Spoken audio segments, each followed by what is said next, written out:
I spent the last 5 years following in the footsteps of a Polish resistance hero, a man called Witold Pilecki, and I've come to believe that he is one of the greatest heroes of the Second World War, and I'd like to explain why.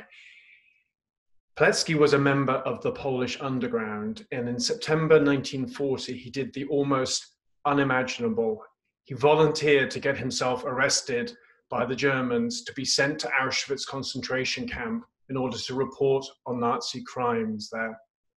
The Germans had invaded Poland the year before, starting World War II, and Auschwitz had opened May 1940 to hold Polish political prisoners.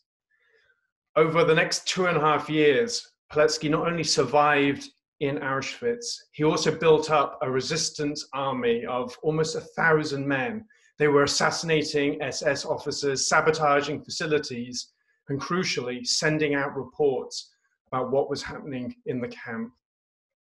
This was the first documentary evidence of the camp's evolution from being a concentration camp for Poles to the center of the Holocaust.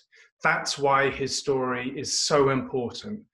He was showing the world just how the Nazis could conceive of and implement the final solution.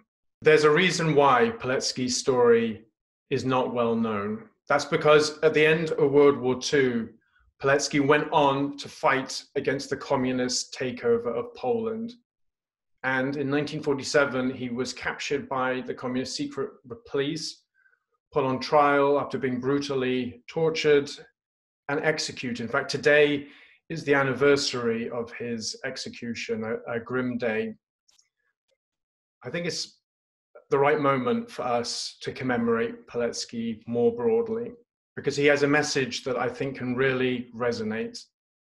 Pilecki and his men in Auschwitz show us that even at the epicenter of mankind's greatest evil, it's possible to reach out and engage with the suffering of people beyond our immediate family and friends. Pilecki and his men risked their lives countless times in order to tell the world what was happening in Auschwitz. I have been deeply inspired by that message, and I think that young people today across Europe can be likewise. I think for a lot of people in the West, the end of World War II, 75 years ago, almost to the day, they think about victory parades and the celebration of the defeat of Hitler. But for a lot of people in Central and Eastern Europe, that was not their experience. They had to contend with the communist takeover backed by Stalin's forces.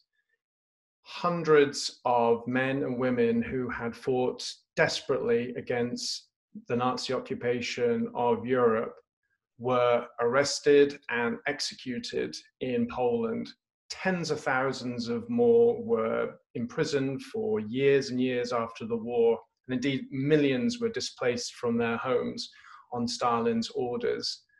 Pilecki's experience is incredibly important because he shows us both that it's possible to resist in a place like Auschwitz, but also that for Eastern and Central Europe, the experience of World War II continued after the war. And Pilecki was one of many who were to give their lives fighting against that communist takeover. And I think his experience, his story, captures the particular tragedy of Poland and other countries that had this double occupation that really only came to an end in 1989. And that's also the reason why we don't know Pilecki's story so well today, because he, after being captured and executed by the communist regime, had all trace of his wartime record deleted by the communists. They did not want his story of resistance